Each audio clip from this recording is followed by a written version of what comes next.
Welcome to the Wiss Mama Bear Podcast, episode 31. I'm your host, Sarah Yacoub. Today's topic, moral relativism. Good morning. Hope this finds everyone well and that you had a safe and blessed weekend. As we get ready for New Year's resolutions, I like to reflect on that for which I am grateful, and areas in particular where I would like to grow. I am grateful for the work of so many in the community who are raising awareness about mental health and reducing the stigma in talking about it and seeking treatment where needed. We're getting better about talking about removing that stigma of mental health, and we are starting to see the effects of that good work throughout the community. The ground that still needs coverage, however, is the willingness, or lack thereof, to deal with that which predictably causes mental illness. While it is true that sometimes mental illness is a function of nature and not nurture, a substantial amount of it is nurture. Mental illness, things like anxiety, depression, PTSD, etc., are predictable responses to conditions that are very wrong, like, for example, abuse. It is easy to take a stand against abuse, a stand against the abuse of children, a stand against the abuse of intimate partners. We are real good at that. Our blind spot the size of Jupiter comes into play when taking a stand against the people who perpetuate the abuse, particularly in a small town. Maybe they are a member of law enforcement. Maybe they are someone elected to public office. Maybe they are military. Maybe they are someone in the community with money, power, and whom people want to like or want to like them. Maybe it's a business owner. Maybe they're a judge. For a whole host of reasons, we as a community fail to address that which is predictably causing trauma, that which precipitates mental illness. We are still a culture in which the pressure to be positive always is very real. In fact, we could be a case study for the pitfalls of toxic positivity. We need to be willing to roll up our sleeves and take on that which is not easy or socially convenient to talk about. The truth is, nothing gets better unless and until we as a community are willing to not just keep our heads low and say nothing because, that's how we handled any number of problems before, so hey, why not, right? We need to be willing to stand up for right in the face of wrong.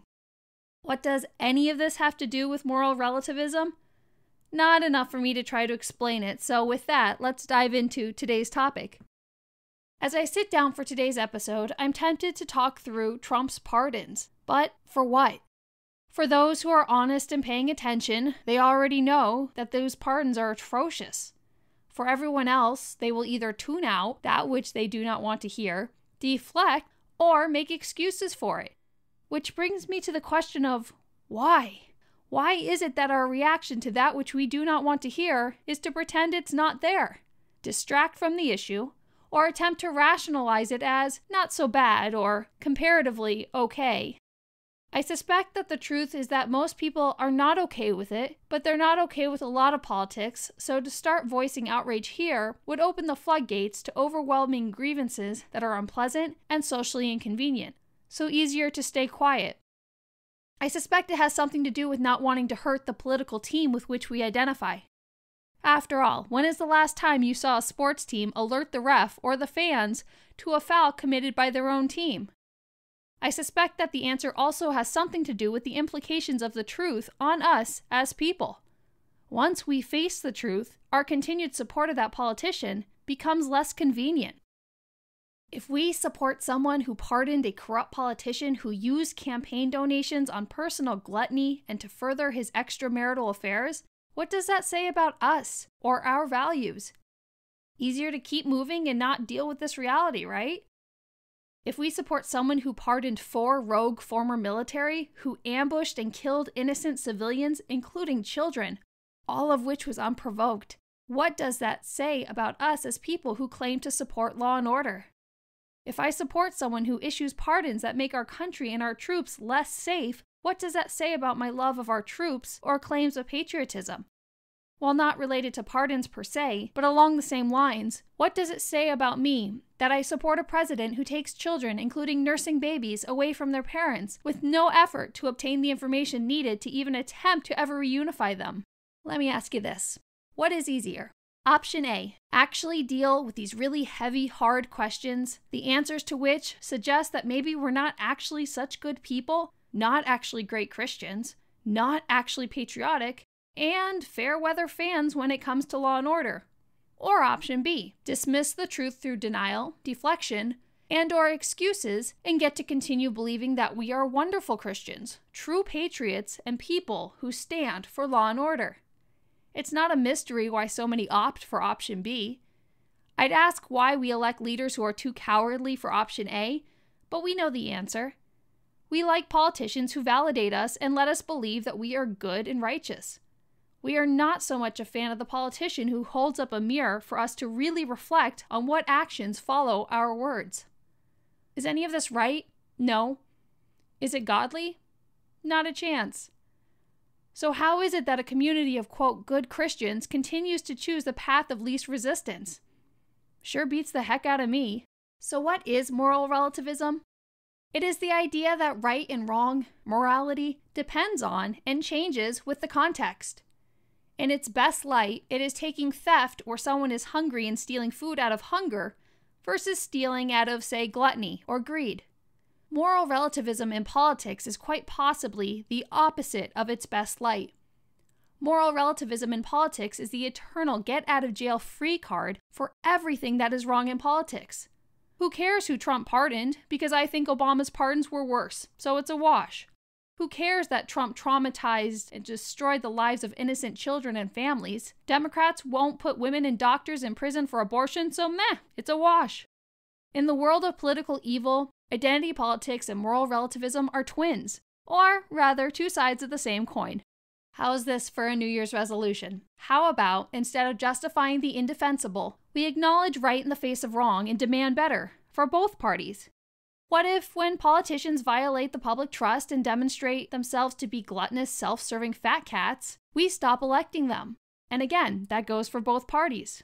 I know my bright-eyed, bushy-tailed optimism strikes again.